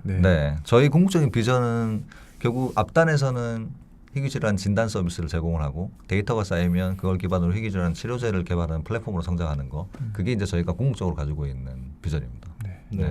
사실 그래서 그 초기 그런 것들 좀 초기부터 저희는 좀 보여주는 게 좋을 것 같아서 제약사 한두 군데 정도랑은 저희가 이제 파일럿으로 스터디 진행하는 거를 희망을 하고 있습니다. 그래서 이거 혹시 보시는 분들 중에 그 관련된 분들이 계시면 연락 주시면 감사하겠습니다. 저는 이걸 좀 바꿔야 될 것 같아요. 요 비전은 전 세계 그 희귀 질환을 앓는 그런 부모나 환자들에게 희망을 주는 그런 회사. 그러니까 저는 비전이 됐으면 좋겠습니다. 네, 맞습니다. 저희 사업적인 비전은 그런 거고 이제 저희가 하고 싶은 건 진짜 신종훈 대표님 잘 말씀해 주신 것 같습니다. 신 대표님 오늘 첫 번째 녹화했는데 어떠셨나요? 해보시니까? 오늘 굉장히 재밌었고요. 또 3빌리언이라는 회사에 대해서 조금 더 깊게 알게 되고 제가 이 분야도 굉장히 관심이 있는 분야고 사실은 뭐 제가 하고 있는 연락 서비스에도 이 유전체 관련 좀 추가 서비스를 하고 싶은 게 있어요. 그래서 나중에 그건 기회가 되면 말씀드리고 아무튼 오늘 재밌었습니다. 그 연락은 또 한번 다음번이나 다음 번 정도에 한번 오셔가지고 또 집중적으로 얘기를 들어보고 취조를 받은 하겠습니다. 오늘 저희 그 헬스케어 스타트업 인터뷰 헬스인이죠. 그래서 첫 번째 녹화였는데요. 어떻게 보셨는지 모르겠습니다. 그래서 저도 지금 막 준비한 것들 정신없이 하느라고 시간 빨리 지나갔는데 뭐 궁금한 거 더 있으시면 이제 아마 댓글도 달아주시고 하실 테니까요. 저희 뭐 이렇게 다른 피드백, 여러 가지 피드백이나 의견들 주시고요. 그리고 뭐 좋아요 같은 것도 많이 눌러주시면 좋을 것 같고 앞으로도 3빌리언 계속 잘 되시길 바라고 또 많은 관심 가지시고 지켜봐 주시면 좋을 것 같습니다. 여기까지였습니다. 감사합니다. 고맙습니다. 잘하셨습니다.